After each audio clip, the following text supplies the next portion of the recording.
Do you ever get that feeling that the 8th generation broke video games? Made it super hard to get hyped because you almost definitely will be disappointed?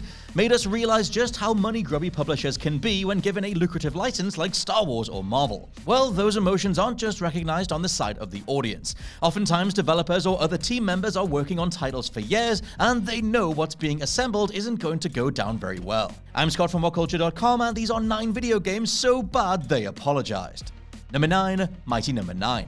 Keiji Inafune has been a major force in video games for nearly 40 years, having worked on key franchises such as Street Fighter, Resident Evil, and especially Mega Man. 2016's Mighty Number 9 then was meant to be a spiritual successor to the classic Mega Man era, which is why its colossal failure was so frustrating and surprising. Simply put, its messy development, significant delays, deceptive Kickstarter campaign, insulting trailer, and lackluster finished product culminated in an incredibly negative release period. The haters were not wrong, and it wasn't just players, backers, and critics who felt cheated. Inafune himself echoed similar sentiments. During a promotional Twitch livestream around the time of release, Inafune admitted, "I own all the problems that came with this game, and if you want to hurl insults at me, it's totally my fault. I'm the key creator, I will own all that responsibility." One of the many failings of a crowdfunded project run amok, at least KJ's honesty helped restore his reputation.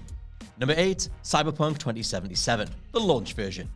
Feeling like a tale we'll tell our grandkids at this point, the version of Cyberpunk that existed pre-release was set to be revolutionary. Graphics, player agency, storytelling, overarching realism, and more. At launch, we were instead greeted by a dumpster fire of technical bugs, limited interactivity, narrative weaknesses, and suspiciously constrained review restrictions, siphoning off the clearly prioritized PC version from everything else. To that end, PlayStation 4 and Xbox One editions were genuinely unacceptable, tarnishing the formerly beloved and championed CD Projekt Red, creating one hell of a downward trajectory after The Witcher 3. Many speculated that those behind the scenes knew about these flaws and chose to put the game out anyway. And indeed, company co-founder Martin Nowinski owned up to it when he tried to make amends in a January 2021 filmed statement. The console version of Cyberpunk 2077 did not meet the quality standard we wanted it to meet. I and the entire leadership team are deeply sorry for this, and this video is me publicly owning up to that. Please don't fault any of our teams for what happened. Fortunately, lining up with what these teams had described was always the release date internally before publisher whims kicked it out the door early,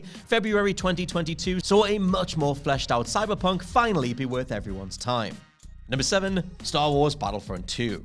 While this 2017 sequel provided more bang for your buck than its 2015 original, its insane baked-in use of microtransactions, loot boxes, and a grindy progression system proved that EA hadn't learned any lessons from other microtransaction-filled releases and instead were doubling down on them. The loot box-fueled randomization and expense of the star card system, players would have to spend exorbitant amounts of money, time, and energy without ever really knowing what they were getting. Beyond making the title unethical in several ways, these procedures led to publisher EA being investigated for unlicensed gambling by the Belgian Gaming Commission. In turn, other areas such as Singapore, the UK, and Australia examined the broader question of if loot boxes in general constitute illicit betting. In response, DICE GM Oscar Gabrielson announced a revamp, conceding, "We've heard the concerns about potentially giving players unfair advantages. This was never our intention. Sorry we didn't get this right. We hear you loud and clear, so we're turning off all in-game purchases." Star Wars Battlefront 2 thankfully turned itself around considerably, but 2017 was one hell of a rough year for the developers.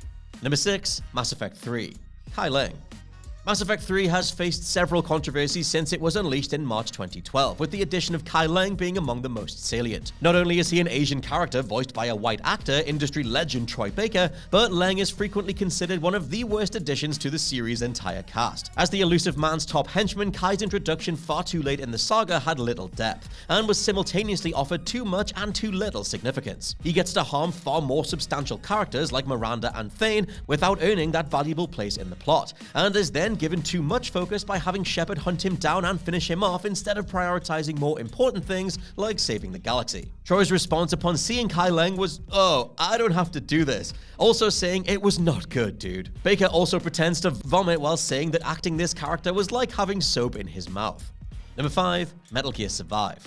The 2015 separation between Metal Gear mastermind Hideo Kojima and longtime publisher Konami was antagonistic and very sudden. Kojima was booted from his own franchise, leading to claims of professional mistreatment amidst Konami, forcing him to go out with the unfinished Metal Gear Solid 5: The Phantom Pain. This incited plenty of bad blood between the publisher and series fans, so the decision to proceed with 2018's Metal Gear Survive was baffling. Rather than win audiences back to Konami's side, the zombie survival action game's brazen changes to direction and developer were seen as blatant slaps in the face to Kojima, the franchise, and any die-hard fans of over 20 years. Seriously, a zombie survival continuation of a formerly cinematic single-player IP? Someone at Konami was clearly acting out a grudge. To the shock of no one, Metal Gear Survive was a critical and commercial dud thanks to absurd microtransactions, poor programming, online difficulties, and generic everything in between. To compensate, Konami gave away free in-game items, 100 SV coins, and 1 premium boost to players whose avatar existed before February 27, 2018. The company commented on Twitter, "We know there's been some bumps during launch, and that they were aware of final issues that still needed fixing." Unsurprisingly, the game only continued to find new and innovative ways to die on its arse.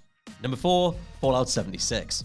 Bethesda had a monumentally sour time across the 8th generation. Yes, we got Fallout 4 after years of teasers and leaks, but we also got Fallout 76, and the single most disastrous handling of a fanbase in modern gaming history. Promising an online interconnected approach to Fallout and delivering almost nothing, 76 was marred by a lack of game modes, no NPCs, performance instability, hardly any storylines, boring mission design, terrible rewards, and a general feeling of it being a proof of concept, rather than a game from the makers of Skyrim. Adding insult to injury, the Power Armor Special Edition deceitfully swapped its marketed canvas duffel bag for a cheaper nylon one. Customers were very angry, and Bethesda's subsequent offer of 500 in-game items wasn't fair reimbursement, as that could barely buy you anything of real worth. Executive producer Todd Howard had to atone for the game's sins, and in a March 2021 chat between Xbox and Bethesda executives, he finally did. When that game launched, the litany of issues we had, we let a lot of people down, and well, there was very little we didn't screw up. Howard lamented not doing a free beta beforehand for every Fallout 4 player to see what Bethesda was really dealing with.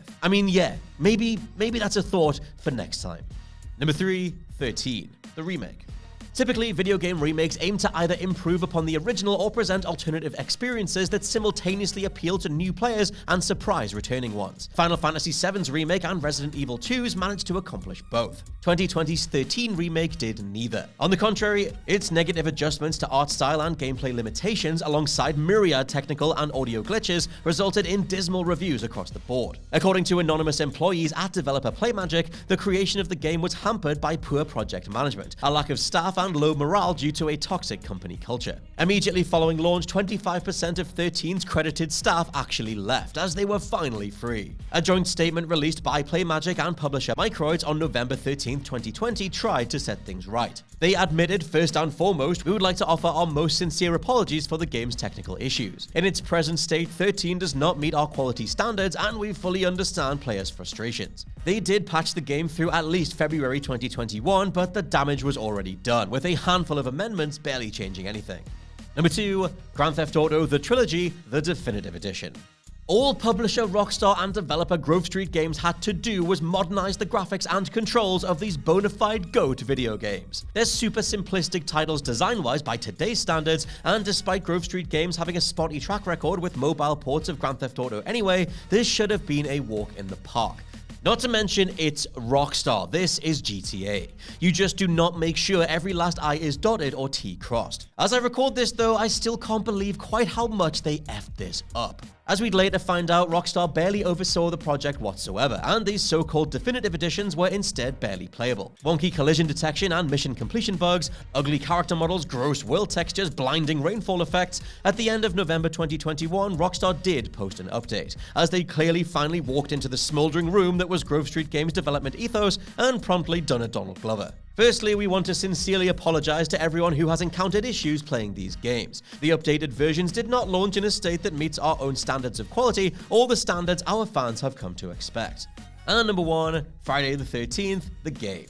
I adore this game, but it's certainly a hard game to love and was quadruply so at launch. Amongst its faults were too few maps, absurd animations, unreliable frame rates on consoles, and a general feeling of not really having control over anything that's going down. It goes the publisher Gun Media weren't prepared for how many people would be playing simultaneously, and in a June 2017 retro Jason Voorhees trailer, they addressed it. "We just wanted to say that we're sorry. You guys destroyed our servers and our expectations." Thankfully, Gun gave away free outfits for counselor characters, over 10,000 customization points, a retro Jason skin, and a remastered version of the chiptune theme from the original NES game. They even closed out that month with a double XP weekend. Sadly though, legal and licensing issues with screenwriter Victor Miller have complicated Friday the 13th's updates since then, shutting down some servers in November 2020 and leaving peer-to-peer matchmaking as the only way to play. Again though, I will say, even in 2022, when the game works, Friday the 13th is actually pretty awesome. And those are our picks for 9 video games so bad they had to apologize. Let me know your favorites down in the comments below, and please subscribe to the WhatCulture Gaming Podcast. For now, I've been Scott from WhatCulture.com. Thank you very much for listening, and I'll catch you soon.